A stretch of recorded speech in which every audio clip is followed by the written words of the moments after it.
over the course of the last couple decades, as paranormal television has really boomed, and then, as we said in the first episode, started dying, um, even in his death, it's still, um, independently being produced on the internet, on streaming services like Paraflix.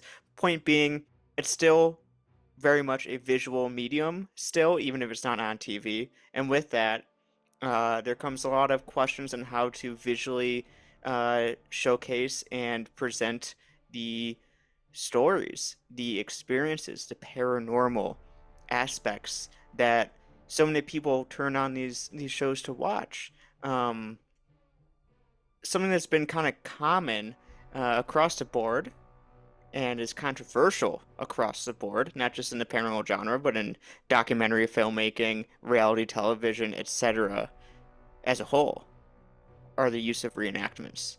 And that's been something a lot of people have relied on in Paranormal TV, on YouTube, to set up some paranormal experiences, to, kind of get some B-roll and fill in the gaps, to really utilize all that the visual aspects of visual storytelling can really do that separates it from something like a podcast or a radio show. Uh, you can reenact experiences, history, even the very ghost you are speaking to. So today we're going to break down reenactments.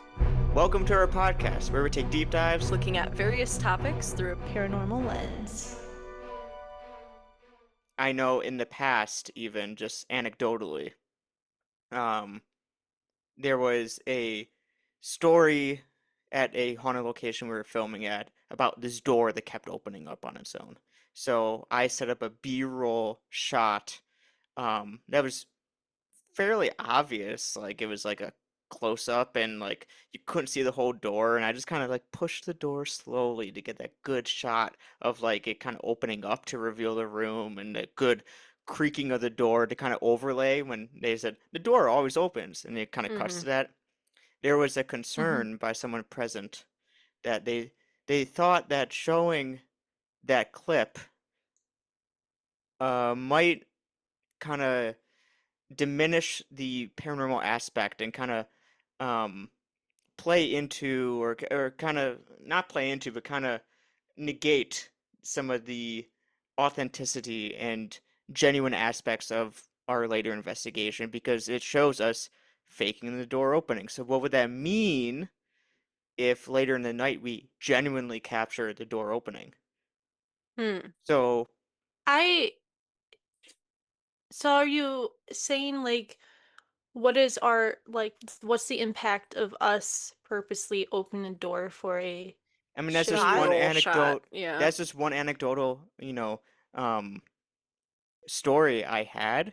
But like But it's a I don't common get it. Like what? you're saying like what's the impact of it of you open a Yeah, shot? so But that means someone's concern would be us just walking around, us just Like like we're faking evidence or something well putting like up the our that. concern phone is like I feel like that like plainly don't get it. What's the difference of opening the door compared to like sitting up, sitting down, holding your phone? um because from the perspective of, and this is a common, I mean there's many aspects of reenactments that we can and probably will get into that people have raised questions about, but it is, let's say too, there have been incidents where I reenact a shot where someone says they see a shadow. So I walk past and cast a shadow to Mm-hmm. overlay there, and I remove myself from the video. It is fairly obvious that this is intended to be a reenactment to Yeah. visually demonstrate, but there are some concerns from purists, so to speak. Um, Purists, yeah, like people who watch your stuff type of thing, is that? like people are very pure. Like everything needs to be straight from the camera. Very, I mean, you Everything even needs see to be that. authentic, Yep, real material, yep. not So not Oh, reenactments. okay. there's this layer, and one can argue that there's this layer of distrust or disingenuine, um, not trickery. Uh, I mean, perhaps visual trickery, like in visual effects, but um, there's a deceptive nature to showing a bunch of reenactments of you reenacting paranormal activity, and then you have to then just assume that the audience trusts that as soon as you shift into investigation mode, that authenticity is actually being portrayed. Yeah. It's really difficult these days to, you know, Yeah. I have never thought of But it that way. what I Like, I don't get it. guess because we've there have been so many paranormal shows that do those sorts of things. I Hmm. feel like that's become the norm. And I like it's never crossed my mind that there would actually be people out there who would think that way and be like, oh, well, if they faked this earlier for B-roll, who's to say that they aren't faking it for the real investigation? Like, But I don't understand why people would think that because people who do those reenactments or whatever just for their film or video or whatever, that's a creative thing to yeah, make their like art exactly. more entertaining and Mm-hmm. interactive, gives a better visual. Like your goal, like for our goal is a more creative type of Create a output. storyline. Creative story, creative outlook, good visuals, whatever. We want the story. So we're gonna naturally like like do those reenactments, you know? Mm-hmm. And that's what we do. So I don't understand why people would have an issue with that when that's like like that's what I some feel people's like style is. so Like I if feel like the people thing is that um it's kind of like one of those, oh, um I know it's fake, but what if there's some people who don't know it's fake? Like, you know that sort of thing. Like, there's people who are playing devil's advocate when there's nobody to play devil's advocate for. Everyone knows Mhm. it's a reenactment, but you're gonna get those yeah, people who are like, what if someone doesn't get it's a reenactment? What if they think that's okay. real and everything's real that you're doing is real? And So it's I mean, like, but basically I that means those people are plain stupid. I don't know what no, else I to yes. mean, say. historically, I mean, you used to have I to don't know. put like reenactment in the bottom corner of the screen, you know? People moved away from that. I'm not saying that's how I feel. I Yeah, fully I don't am in know. the camp of you know, I always think story takes precedent, and I would rather not have something on camera, but have Yeah. a real story to share and do whatever it takes to Mhm. get that story out. Yeah. Because, well, when you Hmm. think about it too, I mean, yes, there is always the potential that, oh, we're gonna, like, we'll catch the door moving or, oh, we'll catch a shadow. But the likelihood that that is actually going to happen on our investigations, like, it Very is low. actually so rare to catch, like, visual evidence. So to have that concern that we're doing B-roll that people could think is like us trying to actually fake real evidence is kind of like, like out of our realm, because or not even out of our Yeah. realm, but like it's so low of a chance that that isn't actually going to occur. And that's also like why we would do B-roll, Uh-huh. because if we do say catch the door closing, we're just going to use that video of it closing.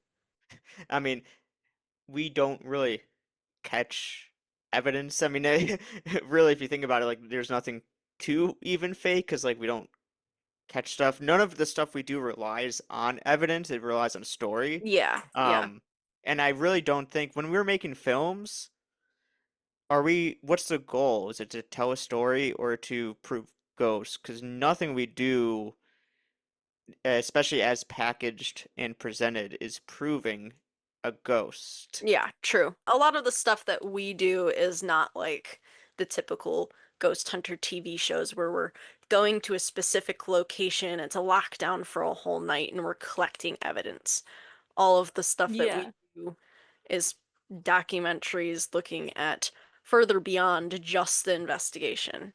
Yeah, we like to look at the bigger picture.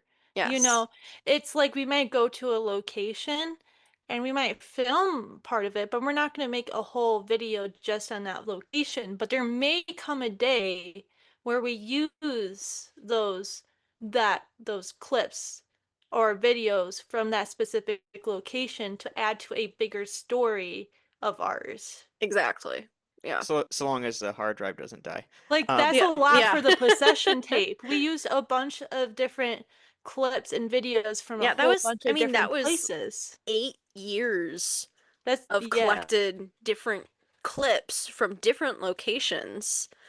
Um, but yeah, so I guess we're kind of getting yeah, no, I off mean, the track now, and but that kind of goes into what I was like saying about the accumulation. Like, I don't think any one investigation ever is gonna like if the door did open, to go back to that, one door opening one time doesn't prove anything. So yeah. like, I mean, maybe Yeah. semantics, but that's calling it evidence. That's not evidence of anything. It's just evidence of a door opening. It's the Mm-hmm. accumulation, right? So like, if that door did open, that would be part of the story, not part of.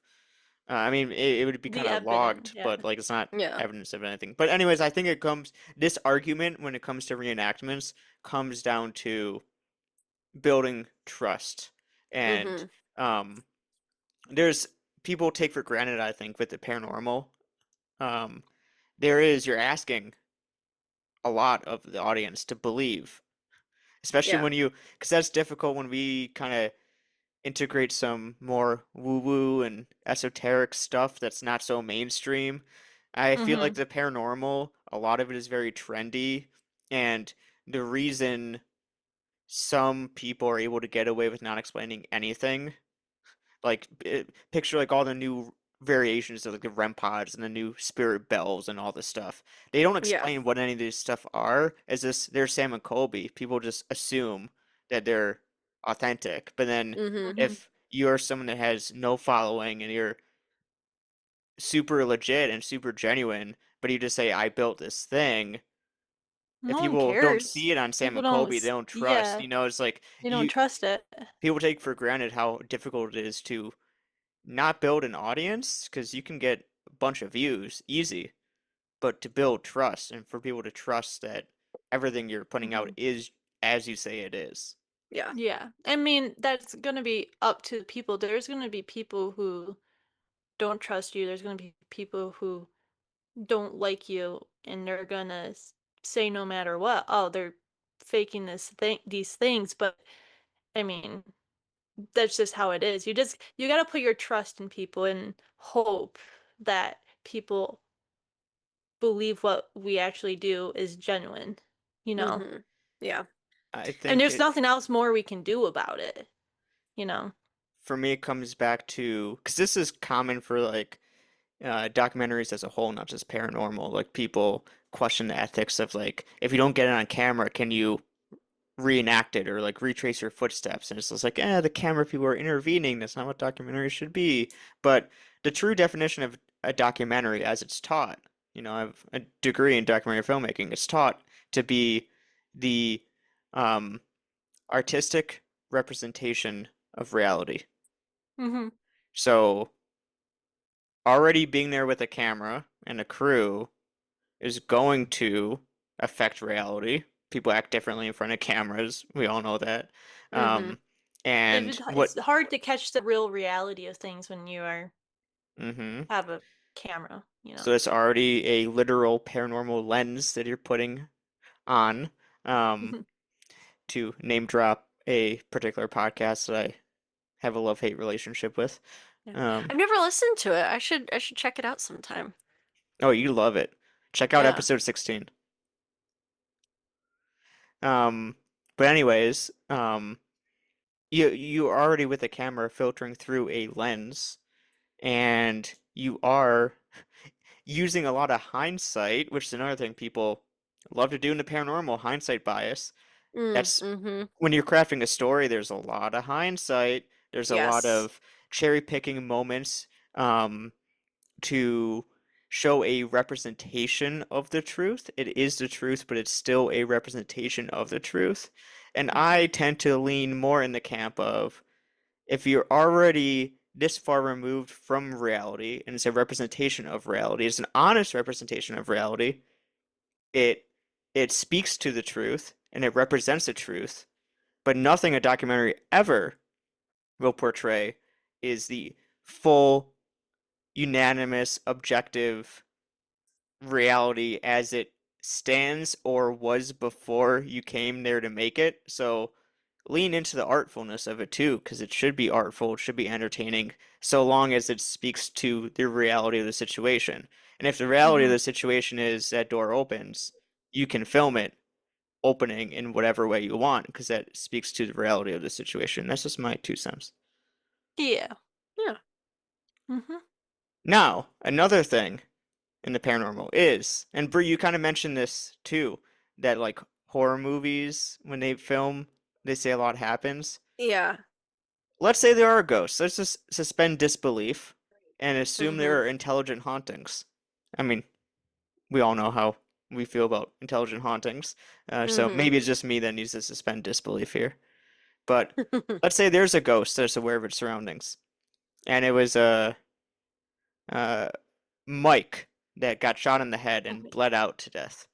And you want to do a reenactment of Mike. You found his old photo, you get a guy that looks just like him, and you film him bleeding out, all fake, of course, but bleeding out on the floor, screaming in agony for an hour. How might Mike, the real ghost, feel seeing people coming in, reenacting his death right in front of him, Yeah. and he's saying, "No," and no one's like hearing real Mike. Mm-hmm. Yeah, I when you brought up the topic, that it was what I was originally thinking about, what we were going to talk about, and it is a really interesting concept that I think, one, if you're doing reenactments in that same space, enacting it out and then following it up with an investigation, there is that strong potential that it can stir up activity. But also at the same time, on the other hand, it's like a double-edged sword, because is that disrespectful to those spirits? Like having to watch a reenactment of their death or a terrible time in their life or whatever it is that happened.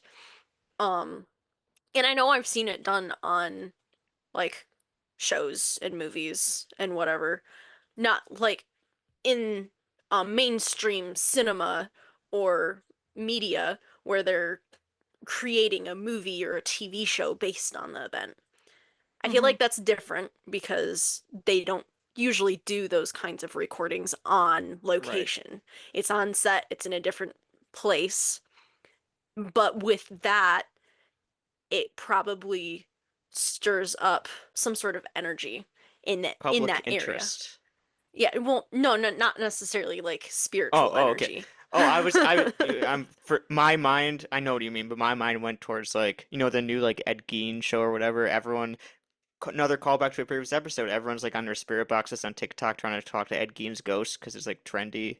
So Mm-hmm. Mm-hmm. maybe if like his ghost was like hibernating or whatever, like public interest, even if it wasn't shot on location. Yeah. I don't know. Um, Back to what I was saying, because I was talking about cinema on not on location but on set. I feel like that's a lot different from doing it on location.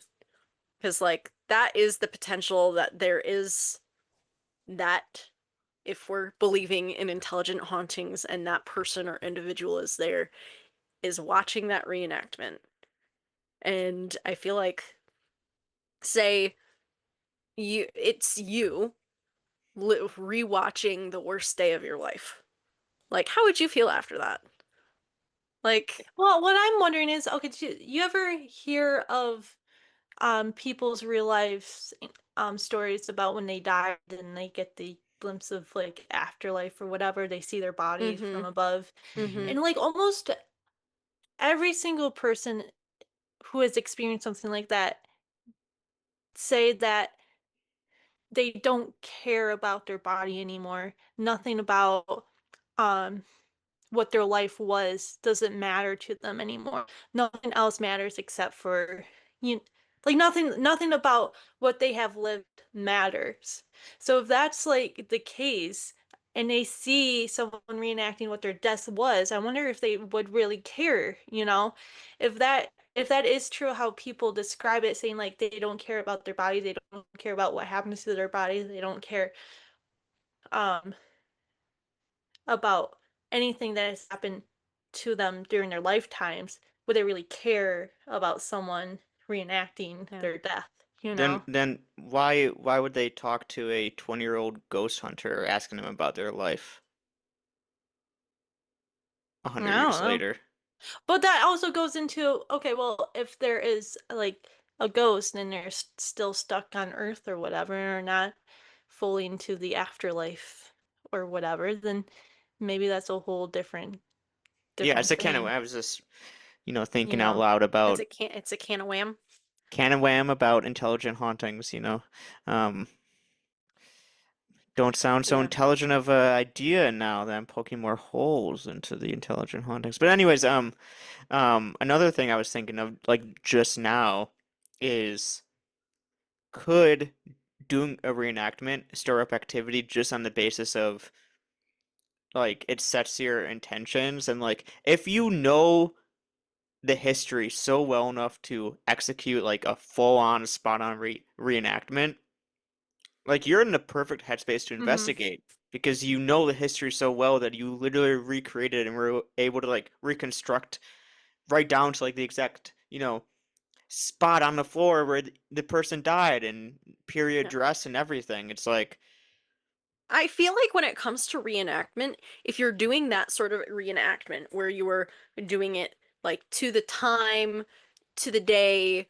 whatever exact positions, recreating the exact moment, whether you're doing it for B-roll or you're doing it for um trying to stir up activity, I think that is more of a tool to try to investigate um residual energy because you were recreating that moment in time, and we're inherently putting this energy out there of creating this moment where there was a lot of energy, a lot of things happened, someone died potentially. And who's to say that isn't going to pull out or draw or shift that energy from that time frame? And that is why you get an influx of activity after it. Pot Potentially. I don't know.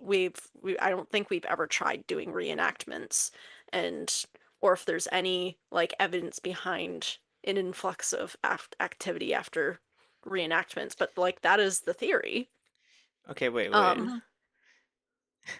I have an idea. okay. And I guess now we're gonna hold this episode till after Remote Contact comes out, but what if we utilized the like sights and sounds of locations we investigated on the anniversary of when we got like the 360 captures of locations? We go back to the very minute and try to communicate with the ghosts that led us there. On Because the that's what's anniversary. missing from the reenactments is the ambiance. You can get the period dress, you can get, make it look right, but it's not gonna sound right. It's not gonna we have all this 5.1 stereo. What if we even just pull that audio and blast it through the speakers? Because this is something I was trying to kind of explain um during some of the interviews for Remote Contact is when I did the Oculus session of the resonance chamber. Lauren gave me permission to do a 360 scan of her chamber, and I later took Mm-hmm. it to other locations to go back in that specific resonance chamber. I amplified the white noise of Madison Seminary, and it's hard to explain why it is, but it is true. White noise from Madison Seminary sounds different than white noise from Simpson Hospital, let's say. Like Yeah. you can't really tell, but you can tell. So what if we like pull some of this data even, this 5.1 stereo white noise and blast it to really up the natural white noise, not just of the location as it is now, but this is how it was from a year ago or 2 years ago, 3 years ago to this very day, putting us back couple years, the Hmm. exact what it sounded like then, and then we can Hmm. rebuild and retrace. Oh, we were really in the keeping with Madison Seminary. We were really in the zone. We filmed this at MadCon. We were talking with the ghost of Sarah. Let's tap back into that conversation. Yeah. Let's blast what it sounded like at that time. Let's wear the same clothes. Let's if we can do this on a micro level, it might be able to prove on a macro level that we can go back and communicate with what we were talking to a year ago, 2 years ago, 3 years ago to the exact minute. Who's to say that can't be extrapolated 100 years out? Yeah. Yeah, Very that's interesting. yeah, that would be interesting. I'm coming up with this on the spot, so it's not really like articulated well. This is how we brainstorm, ladies and gentlemen. This is what a typical brainstorming session sounds like. So you're uh, eavesdropping. Yeah. Anyways, I derailed this. Anything? No, Yeah, you're I good. I like it. nothing wrong with well, I was gonna say there's nothing wrong with derailing a conversation, but I should not say that because we do go on tangents Mm-hmm. that have nothing to do with the topic, but this kind of had to do with the topic. We used to just, be more stream of conscious. You've really tried to focus the podcast these days on keeping within the paranormal lens. Mm-hmm. Yeah. Yeah. Hey, Just all the November fans, you might remember the old days. maybe. Maybe. Hmm. You never know. Thanks Maybe thanks for being such great fans. If we have any. If we have any. we do. I don't know about that, but that'd be cool. We do. Hey, How everyone. many What? how many listeners do we have on our episodes? We have a good number. Oh, okay. And if you're listening and you want to boost Angela's morale, she doesn't think she has any fans. Drop a comment. It says, "Hey Angela, I'm your biggest fan." And then you guys can duke it out in the comments. Duke it out. Fight I've been for her duking it out with affection. people in Ben's comments on TikTok lately. Yeah, we get a lot of the sorry comments. I don't know if anyone on TikTok gets those where they're just like sorry, and then Angela's just gone in and said not sorry. I don't. It keeps her entertained, so I don't complain. Or there was someone who said, I rebuke all negative energy in the name of Jesus Christ. And I'm like, I'm not sorry. I claim all negative energy. I'm waiting for the day someone actually like comments back on my comment. Yeah. I don't know. It's wild that like nothing that you even post on TikTok is remotely like scary or I mean, not really unsettling in any way. They're just Like, people who think anything paranormal wise is evil, yeah, it's you just know. wild. Yeah. People be Mm. cray cray sometimes. It's Talking about evil, I this thought has came up even I know no one would ever do this in real life unless someone's like a total psycho wacko sociopath Where are we going with killer. this? You'll see. Talking about reenactments, I Yeah. wonder what kind of like if you do a reenactment of someone who got murdered at like a haunted place or whatever, and you go into the haunted place and actually kill someone. I wonder what kind of activity you would get. Oh, Ben's gone. Ben left the chat.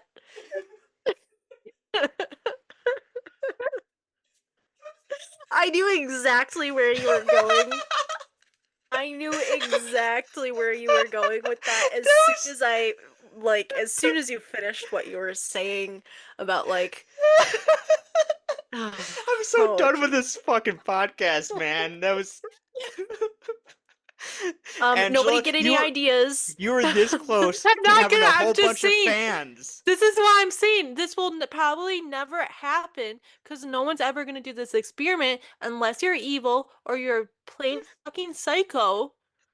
no one is ever gonna figure out what kind of activity or evidence someone could get by reenacting someone's murder by actually murdering someone the same way. Why do I live with you? I'm so scared. You're not, it's not gonna happen. It's just a thought. Just a There, thought. there wasn't anyone murdered in your guys' apartment previously, was there? Otherwise, I would be concerned. I'd have to No, check. I they mean, it's didn't haunted tell as us. hell. Do they have to disclose that information to us if that does happen? I don't know, man. I'm going to the leasing office tomorrow to ask if our specific apartment anyone's well, that one time where I woke up screaming from the dweller dream and everyone thought I got murdered. They didn't say like, "Oh, phew, not another one." So that's a That's good sign. fair. Oh my goodness. So, don't go out and murder people at locations where people have been murdered and it's haunted. Don't let Wait, your curiosity to get We the are best not of you. encouraging this. I've No. Do I've a not do this. I have a It is paradoxical illegal. question. Yeah. If you do this where you murder someone for the sake of a reenactment, can you even still call it a reenactment since it's still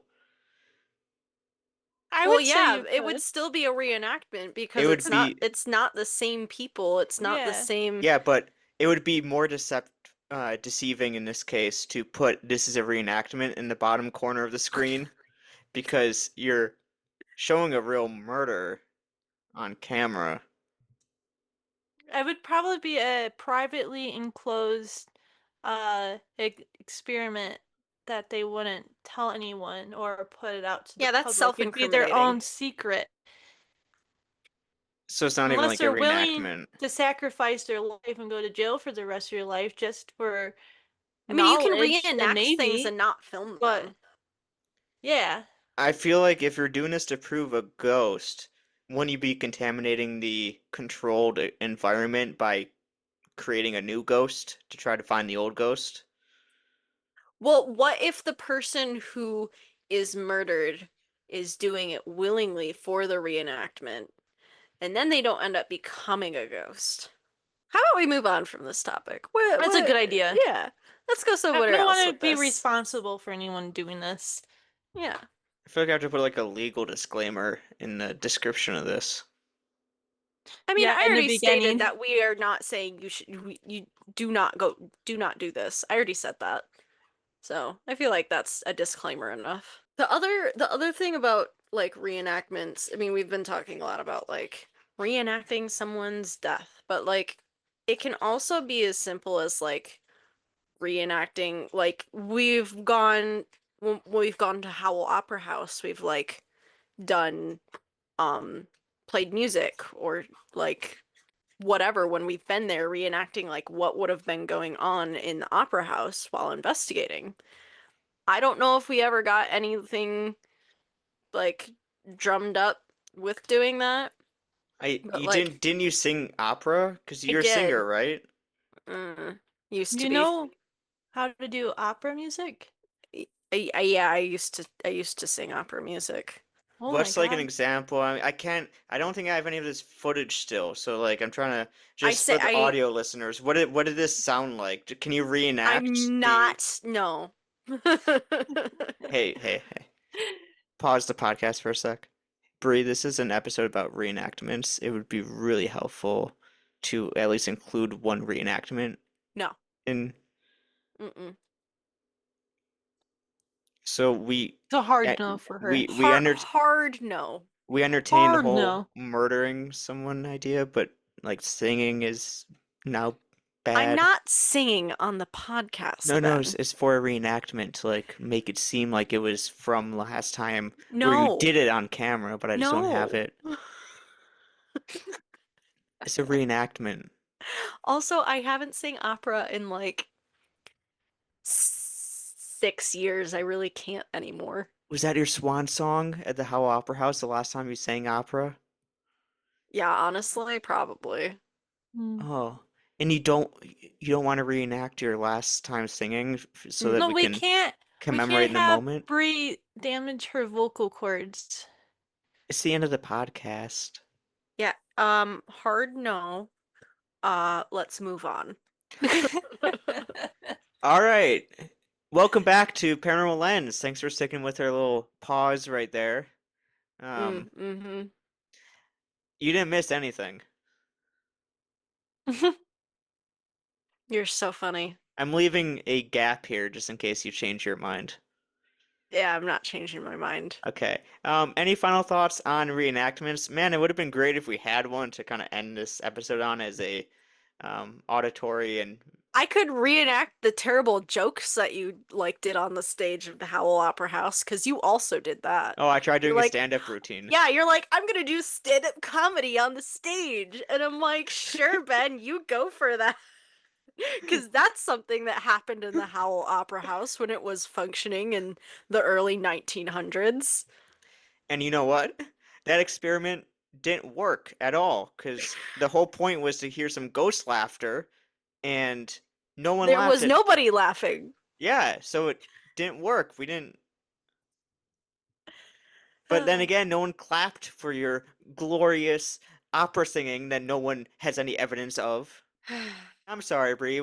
There's wasn't supposed to be a competition between who told funnier jokes or sang better. It's just at least I put myself out there and put my failing jokes on the internet, and there's no evidence of this swan song operatic performance of yours. So, you know, who's the winner at the end of the day? It's hard to tell. At least you have the memories, and I have the hate comments saying I'm not funny. I'm supposed to put in That will like be a button. a Yes. cricket Yep. sound. Cricket sounds. Yep. This is embarrassing. Thanks for listening to this week's episode of Paranormal Lens. If you liked what you heard, every 5-star rating and positive review tells the algorithms we're a worthy podcast and pushes us out to more listeners. We appreciate each and every one of you, and we'll see you next Thursday for another Paranormal Deep Dive.